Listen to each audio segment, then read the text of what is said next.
With that being said, guys, let's welcome to the stage. Give it up for your host, Terri, Barton,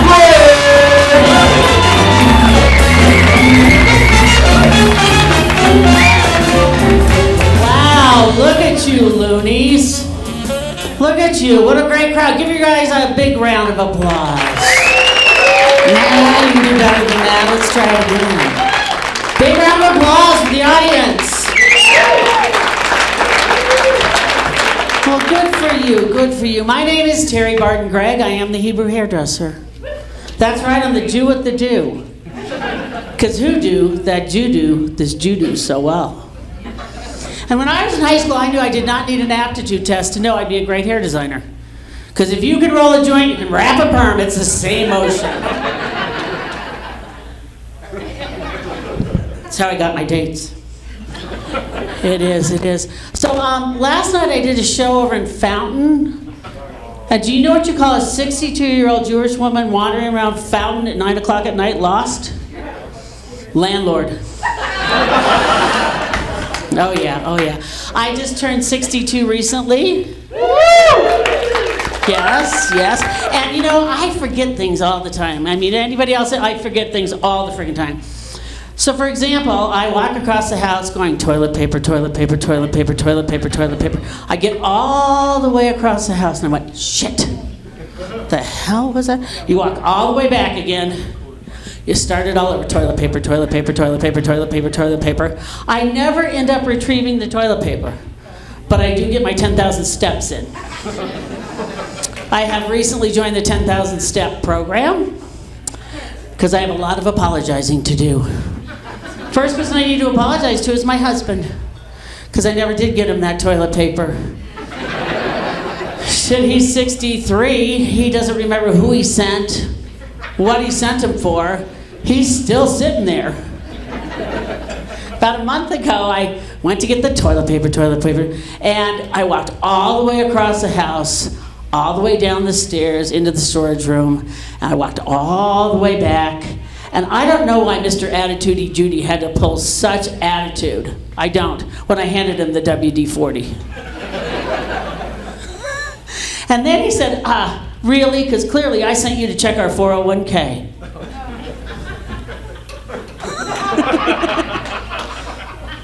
Yeah, he's still sitting there.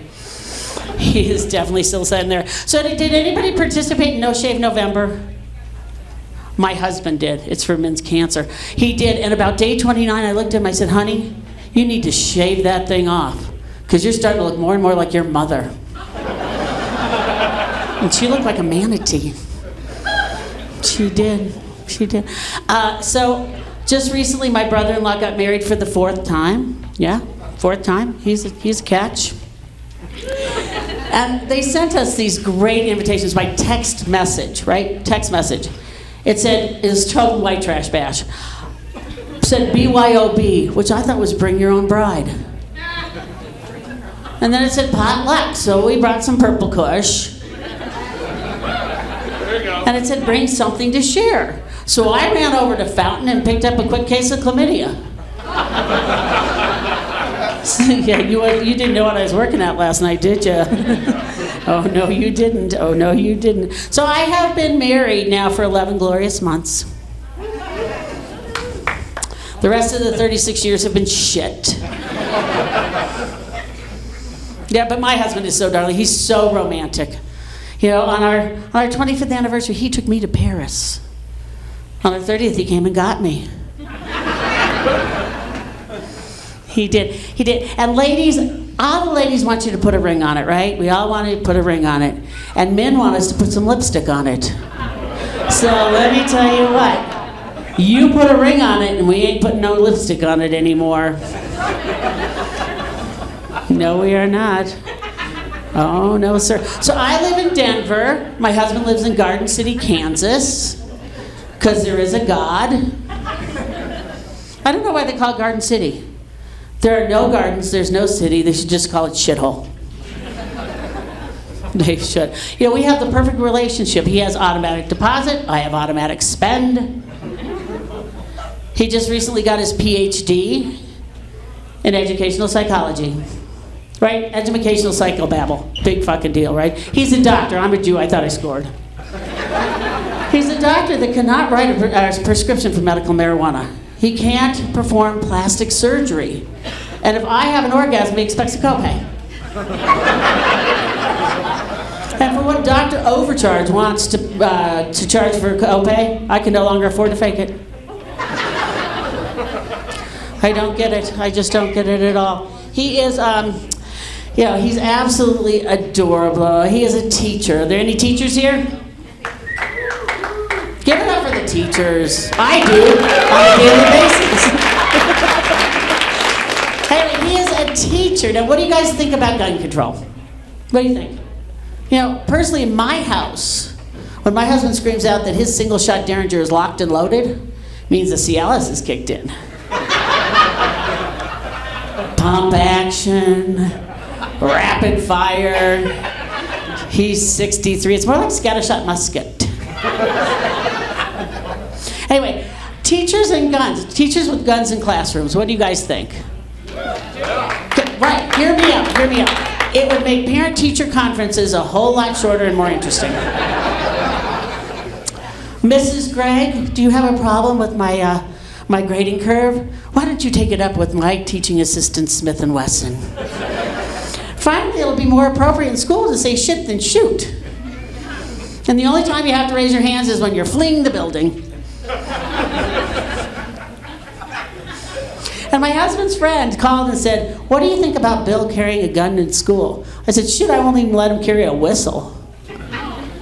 No way, there's no way. So I am a Colorado native. Where are my Colorado natives? Yay!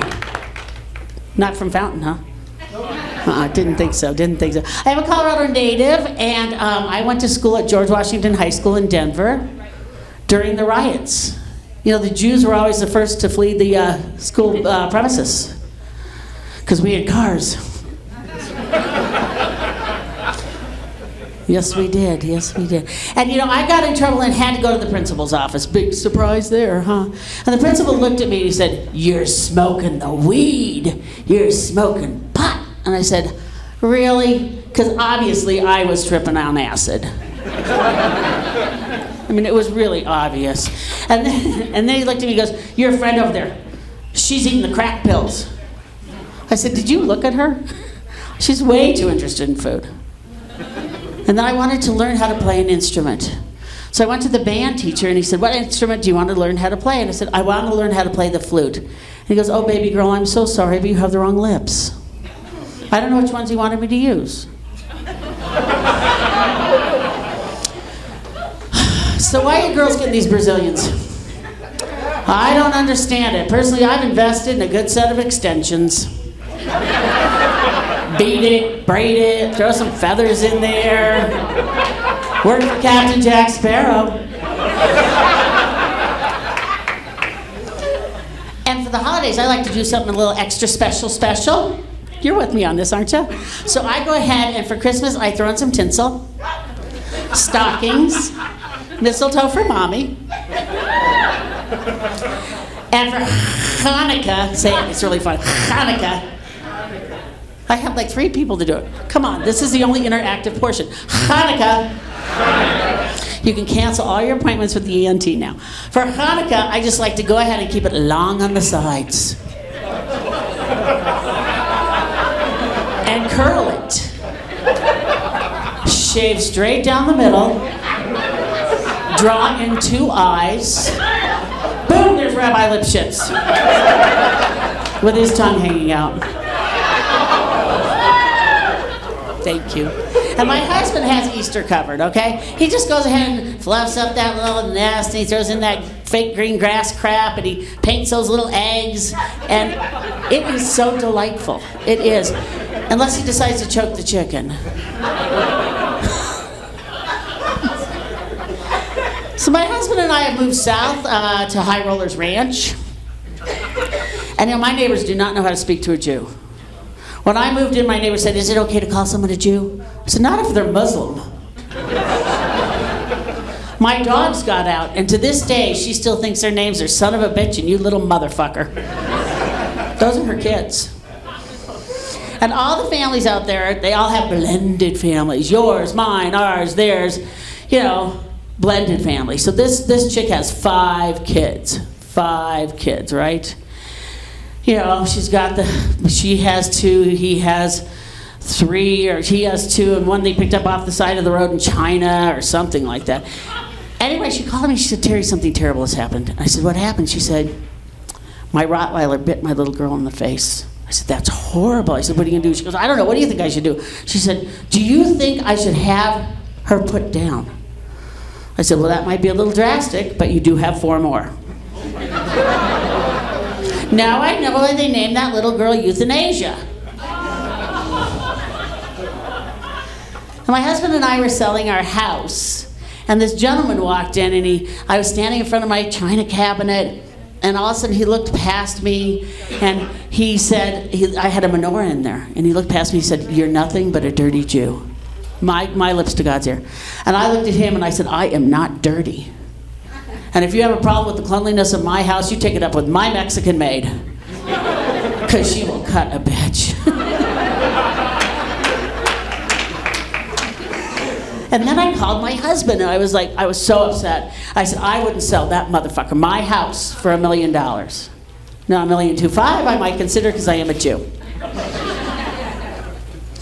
My neighbor still thinks that my favorite movie is Schindler's List. Schindler's List, yeah. So I don't understand why you know how the potato chip companies have come up with new flavors for potato chips, like everything bagel with cream cheese? Why not just eat the fucking everything bagel with cream cheese? Why don't the douche companies follow suit? Okay. This is really an excellent idea.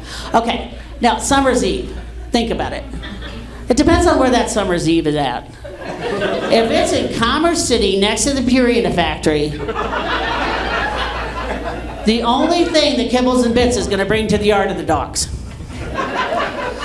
But think about this one. How about chicken and waffles? They'll bring all the brothers to the yard. That was a boo? You don't like brothers in your yard? Bigot. Yeah, and who can resist Mother's apple pie? Massingle's Mother's apple pie, right? Right. Yeah, that was too far? Was that too far? Was that too far? So the last time I was here, I was emceeing, and you guys are like right here. And I'm on a new diet. I'm trying to keep my weight up. Apparently it's working quite well. And my pants zipper blew. I mean, it just freaking blew. And you have to address it. So I looked at the guy sitting in front of me and I said, well, Big Cat will need a breath of fresh air. Yeah.